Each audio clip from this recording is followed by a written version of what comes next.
नमस्कार।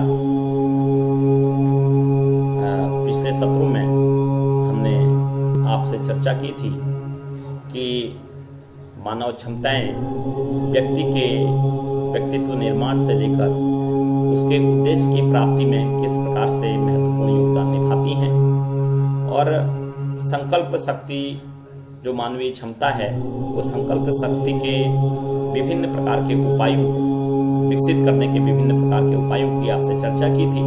आज हम आपसे चर्चा करते हैं कि कल्पना शक्ति के संबंध में कल्पना शक्ति क्या है। हम सभी जानते हैं कि जब किसी उद्देश्य की प्राप्ति के लिए या अपने जीवन के लक्ष्य के निर्माण के लिए या कोई बहुत बड़े से बड़ा कार्य हम करना प्रारंभ करते हैं, कोई भवन बनाने का काम प्रारंभ करते हैं या बड़े बड़े पुल, बड़ी बड़ी फैक्ट्रियां और या किसी भी प्रकार का जीवन में हम एक जो हमारा निर्धारित लक्ष्य होता है तो प्रारंभ में हमारे मन में उसके प्रति कल्पना ही आती है और कल्पना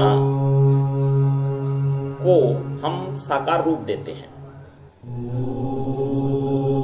प्रारंभ में मैं यह कहूं कि मेरे जीवन का कोई भी लक्ष्य हो तो उस लक्ष्य के प्रति प्रारंभ में मेरे मन में कल्पना ही आती है और उस कल्पना के सहारे ही मैं अपने कल्पना के चित्र को मूर्त रूप प्रदान करते हुए आगे बढ़ता हूं।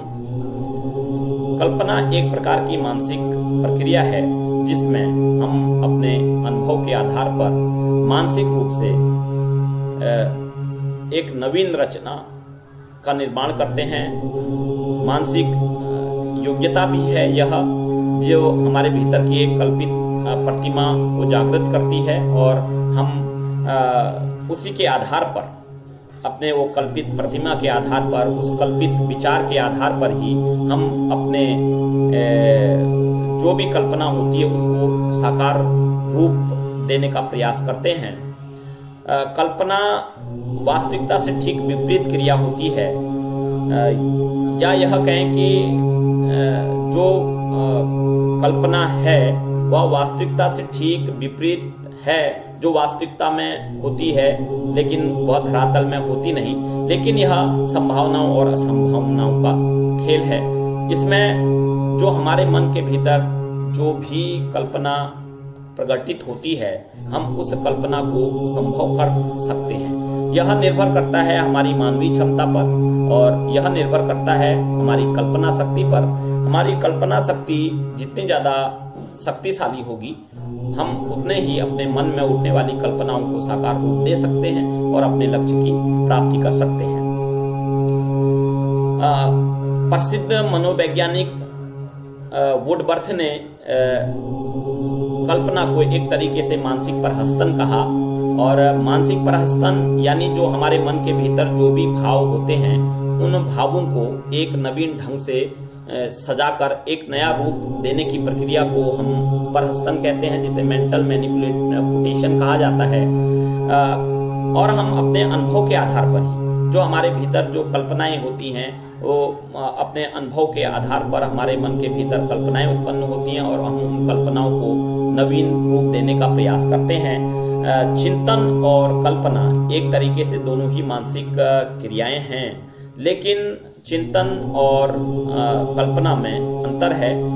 कल्पना में जहाँ कोई लक्ष्य नहीं होता लेकिन चिंतन प्रक्रिया में वहाँ लक्ष्य होता है। कल्पना विचारों से प्रतिबंधित नहीं होती, लक्ष्य वहाँ विचारों से प्रतिबंधित होते हैं। कल्पना समय आधारित नहीं होती, कालातीत होती है और जबकि चिंतन विचार साचार्य विचारों से प्रतिबंधित होते हैं। मैं एक उदाहरण के तौर पर जिस प्रकार से यदि कमरे में कोई सज्जो सामान सोफा फर्नीचर आदि पड़ा है, यदि मैं वहां पर अपनी कल्पना शक्ति को उपयोग में ला सकता हूं कि इस फर्नीचर को, इस सोफा सेट को किस प्रकार से कहाँ लगाना है, तो वहां पर हमारी कल्पना शक्ति प्रयोग करती है। यदि मुझे उस फर्नीचर को लगाने के लिए, सोफा सेट को लगाने के लिए किसी व्यक्ति की जरूरत पड़ती है, तो वहां एक तरीके से खोज प्रारंभ हो जाती है, एक समस्या खड़ी हो जाती है।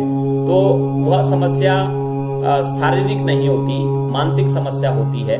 तो इस प्रकार से कल्पना एक समस्या नहीं है, लेकिन चिंतन एक समस्या भी है। कल्पना में लक्ष्य नहीं होता है और चिंतन में एक लक्ष्य भी होता है। तो मैं बात कर रहा था कि फर्नीचर को किस प्रकार से लगाया जाए, तो वह वहाँ कल्पना बन जाती है। और जब यह समस्या हमारे सामने आती है कि फर्नीचर को कौन लगाएगा, कौन लगा सकता है, तब हम उसकी एक खोज प्रारंभ करते हैं और वह खोज मानसिक रूप से होती है। तो यही जो फर्नीचर है हमारे लिए एक जब हम इसको लगाने की बात करते हैं तो यह कल्पना बन जाता है। और जब हम इसको कौन लगाएगा, इस बात का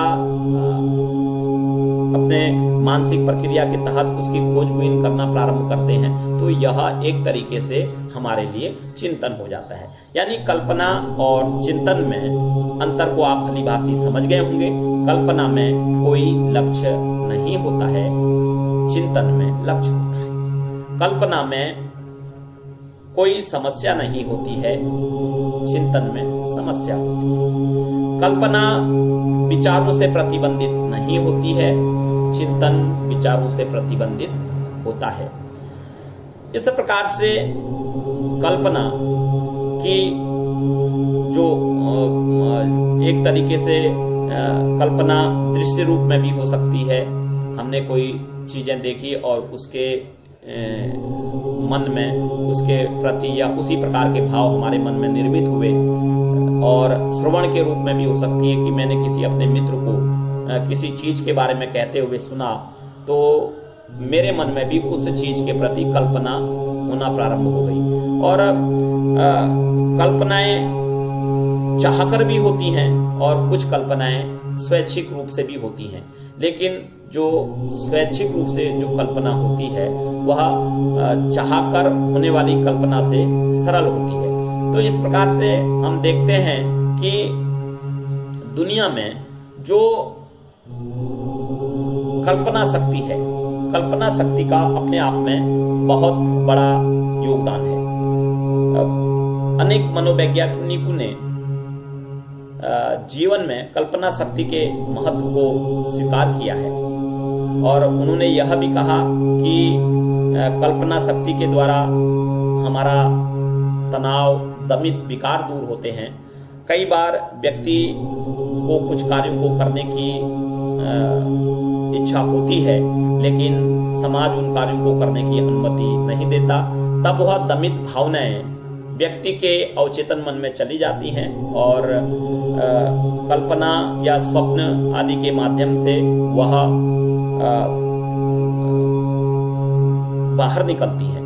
इसी प्रकार से हमने देखा होगा कि अनेक प्रकार के चित्रकार, कविकार, लेखक, उनके मन में कल्पनाओं के माध्यम से ही वह अपने उद्देश्य को पूरा करते हैं।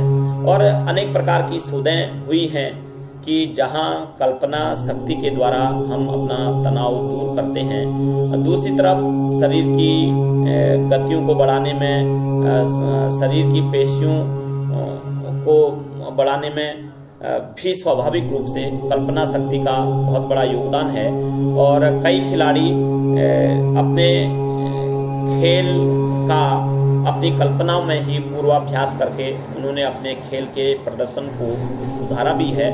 और इस प्रकार जीवन में अपनी जीवन के प्राप्ति के लिए, अपने लक्ष्य की प्राप्ति के लिए योजना बनाने में भी कल्पना का बहुत बड़ा योगदान है। और मैं यह कहूँ कि संसार में चाहे भवन हो, अनेक प्रकार के पुल हों या अनेक प्रकार की चीज़ों को करने के लिए, नीतियों को निर्धारित करने के लिए भी प्रारंभ में कल्पना शक्ति का बहुत बड़ा योगदान है। यानी यह कहा जाए कि किसी भी लक्ष्य की प्राप्ति के निर्माण में कल्पना शक्ति बहुत बड़ा योगदान निभाती है। और कल्पना शक्ति को हम जितना अधिक विकसित करेंगे, कल्पना शक्ति जितनी ज़्यादा जिस व्यक्ति की मजबूत होगी, वह अपने प्लानिंग्स को, अपनी योजनाओं को उतना ही मूर्त रूप प्रदान कर पाएगा। और हम अपने जीवन में जिस भी बात की योजना बनाते हैं, जिस भी लक्ष्य को निर्धारित करते हैं, यदि हमारी कल्पना शक्ति मजबूत होगी तो उस लक्ष्य के प्राप्ति में हमको सहयोगी बनेंगे। और इस प्रकार से हम देखते हैं कि कल्पना शक्ति जीवन के भीतर अनेक बहुत बड़ा योगदान निभाती है। और अगले सत्रों में मैं इस कल्पना शक्ति के प्रकारों के साथ ही किस प्रकार से कल्पना शक्ति को विकसित किया जाए, इस बात की हम चर्चा करेंगे।